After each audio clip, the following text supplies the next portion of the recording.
बच्चों, इस वीडियो से पहले हमने एक्सरसाइज 4.2 के क्वेश्चन नंबर 5 तक डिस्कस किए हैं। अब हम उसके बाद के क्वेश्चंस डिस्कस करेंगे। ज़रा ध्यान दीजिए। ये क्वेश्चन नंबर 6 है बच्चों। इसमें आपने प्रॉपर्टी डिटर्मिनेंट की यूज़ करते हुए इन क्वेश्चंस को सोल्व करना है। By using properties of determinant from question 6 to 14, show that question number 6 है बच्चों, to prove 0 a minus b minus a 0 minus c and b c 0 equal to prove करना है क्या? जी, टू प्रूव। तो देखना जरा, मैं लेफ्ट हैंड साइड लेता हूँ। ये डिटर्मिनेंट गिवन है 0 a minus B minus A 0 minus C and B C 0। देखो बच्चों, अब मुझे इसे सोल्व करना है। सपोज ये डिटर्मिनेंट मैंने क्या मान लिया? डेल्टा के इक्वल मान लिया। अब जरा देखिए, ये डिटर्मिनेंट है, तो अगर मैं इसकी फर्स्ट रो से एक -1 कॉमन ले लेता हूँ, सेकंड रो से भी एक -1 कॉमन ले लेता हूँ और थर्ड रो से भी एक -1 कॉमन ले लेता हूँ, तो बाहर आता है -1 -1 और -1, यानी -1 का क्यूब, और ये बन जाता है 0 minus A plus B A 0 C and minus B minus C और 0, ये बन जाता है। तो ये बन गया बच्चों -0 minus A minus B A 0 और सी और बी सी 0।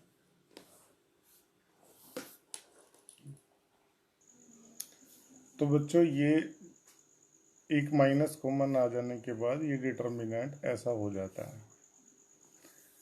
आपने देखा, अगर मैं इसके रो और कॉलम को इंटरचेंज करता हूँ तो हमारे पास में एक प्रॉपर्टी थी, सबसे पहली थी शायद, on interchanging row and column. तो उसमें ये था बच्चों कि अगर रो और कॉलम को इंटरचेंज आपस में करते हैं तो डिटर्मिनेंट की जो वैल्यू है वो अनचेंज रहती है।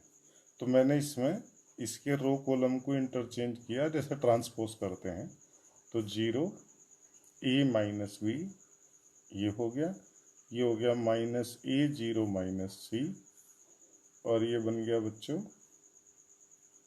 Minus A 0 minus B and this is minus B C और 0, minus B minus C 0 A 0 C 0 minus A, और ये कितना हुआ माइनस बी 0। ये देखो बच्चों, ये था 0 माइनस ए बी, और जब हमने इसे यहाँ लिया तो 0 माइनस ए, ये गलत उतर गया, ये प्लस बी है। अब हमने जब इसे इंटरचेंज किया तो ये 0 माइनस ए और ये प्लस बी है। तो अब आप देखो इसे पूरे को, क्या ये वही है जो हमें गिवन था? ऊपर दिखाओ, ये हो गया 0 ए माइनस बी, उसमें भी वही है फर्स्ट रो। सेकंड रो है माइनस ए 0 माइनस सी, ये भी यही है, और third row B C 0। It means ये क्या हो गया बच्चों, आपका दिया हुआ डिटर्मिनेंट जिसे मैंने डेल्टा माना था। तो ये delta equal to minus delta हो गया, तो ये इधर आ जाता है, तो 2 delta equal to 0। It means delta equal to 0। तो ये आपका डिटर्मिनेंट, इसकी वैल्यू क्या प्रूव हो जाती है? 0। अब जैसे देखना क्वेश्चन नंबर 7, आप वही ये प्रूव करना है आपने, -a² A B A C B A -b² B C, और ये सी ए सी बी और माइनस सी स्क्वायर।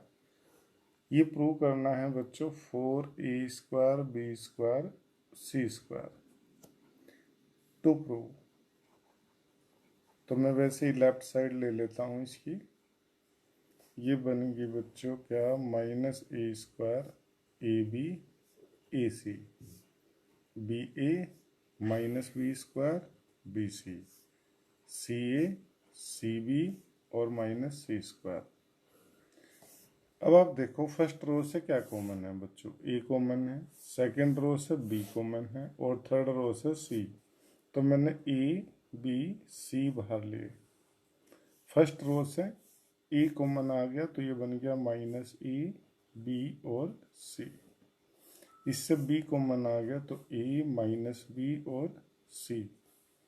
और इससे मैंने सी कॉमन लिया तो ये बन गया ए बी और -सी।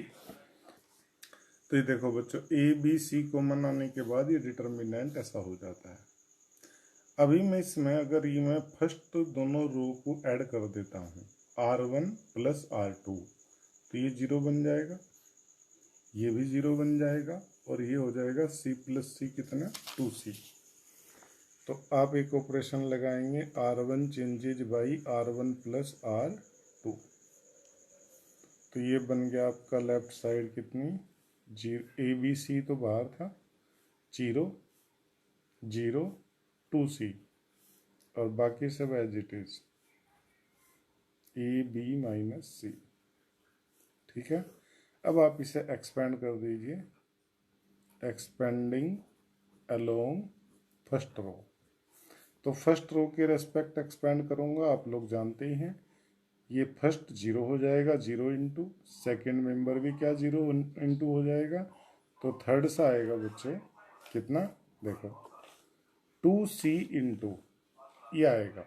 कोरस्पोंडिंग रो कॉलम को डिलीट करने के बाद ये बनता है, तो देखना ये हो गया ए बी सी और अंदर हो जाता है पहला 0, दूसरा मेंबर भी 0 और तीसरे में आता है 2C into determinant a -b और a b। हम इसे सिंप्लीफाई करते हैं तो a b c ये हो गया बच्चों 2C into A B minus minus plus हो जाएगा तो A B minus A B ऐसे। तो ये बन गया A B C into 2C और ये बन गया 2AB। तो ये बन जाता है यहाँ से 4ABC और ये ABC पूरा मल्टीप्लाई करो तो 4a² b² c²। ऐसे ही आपका क्वेश्चन नंबर 7। अब जरा देखना क्वेश्चन नंबर 8 के 2 पार्ट हैं बच्चों। एक पार्ट ये वाला है 1 1 1 a b c a² b² c²। इसे इक्वल प्रूव करना है कुछ। इसमें पूरा कॉलम जो है फर्स्ट आप देखो तो 1 1 1 है। अब आपने इसे प्रूव करना है equal to a - b b - c c - a। तो मैंने लेफ्ट साइड ले ली, लेफ्ट साइड लेके क्या बन जाता है बच्चों, देखो 1 1 1 a b c a² b² c²।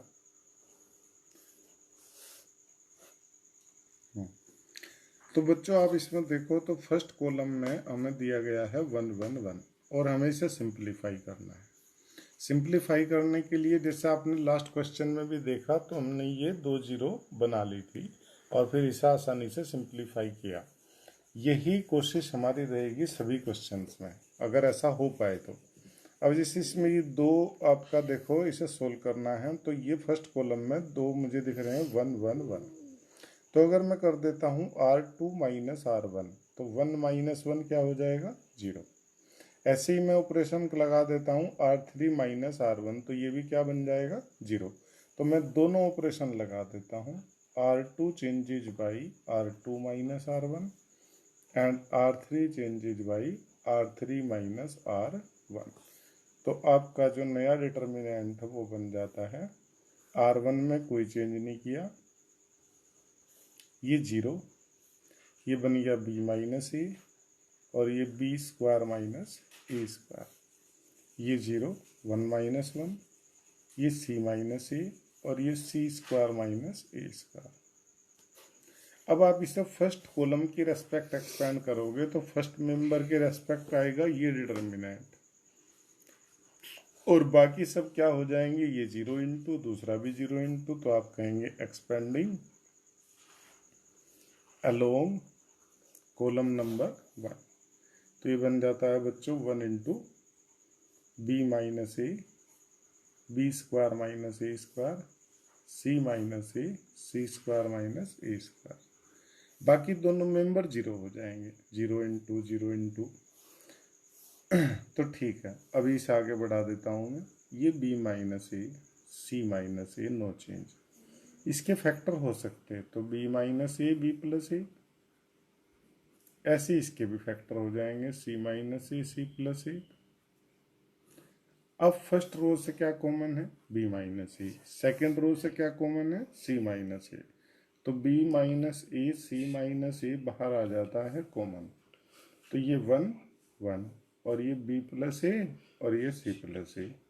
अब इसे सिंप्लीफाई कर देते हैं, देखो ये हो जाता है आपके पास में